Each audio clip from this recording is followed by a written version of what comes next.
कक्षा 5वीं विषय हिंदी घटक नंदनवन। नंदनवन यह चित्र वर्णन है। इस चित्र का आपको लक्ष्यपूर्वक निरीक्षण करना है।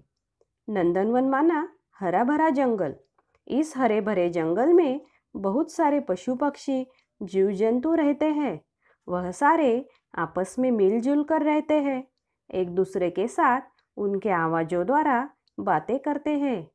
देखो, इस चित्र में तोता बोल रहा है नमस्ते। इसका अर्थ है प्रणाम। तोता सभी को प्रणाम कर रहा है। तब तितली उसका स्वागत करती है। स्वागत माना आवभगत करना। खरगोश खुशी से नाचो गाओ कर रहा है। भेड़िया संदेश दे रहा है कि हम सब साथ हैं, एक दूसरे के साथी है। हाथी बोल रहा है कतार में चलो, मतलब एक दूसरों के साथ लाइन में चलो। ऐसा यह नंदनवन माना हरा भरा जंगल है। यहाँ हमें बोध दिया गया है कि पौधे लगाओ, पेड़ बचाओ। इसी से ही यह प्राणी पक्षी सुरक्षित रह सकते हैं। मानवीय जीवन पर्यावरण का अभिन्न अंग है।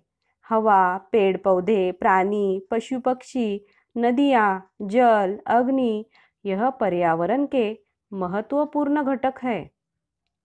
पेड़ पौधे, जल, प्राणी, पशु आदि के सामूहिक संतुलन से पर्यावरण उत्साही, जीवंत और प्राणदायक होता है। आज की आधुनिक जीवन शैली और प्रगति की होड़ के कारण मनुष्य ने पर्यावरण को प्रदूषित कर दिया है। पेड़ों की निरंतर कटाई और कारखानों की वृद्धि से पशु पक्षियों की संख्या में भारी कमी आ गई है।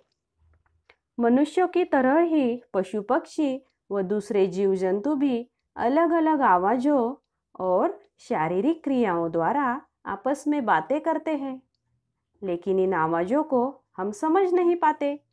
इसीलिए इन आवाज़ों को भाषा के रूप में मान्यता नहीं दी गई है। इसीलिए इन पशु पक्षियों की बोलियों को हम जो नाम देते हैं उन्हें बोलियां कहा जाता है। अभी आपको स्क्रीन पर अलग अलग पशु पक्षी और उनकी बोलियां देखने और सुनने को मिलेंगी।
देखो बच्चों, इस तरह से सभी पशु पक्षी जीव जंतु एक दूसरों के साथ उनके आवाज़ों में बातें करते हैं।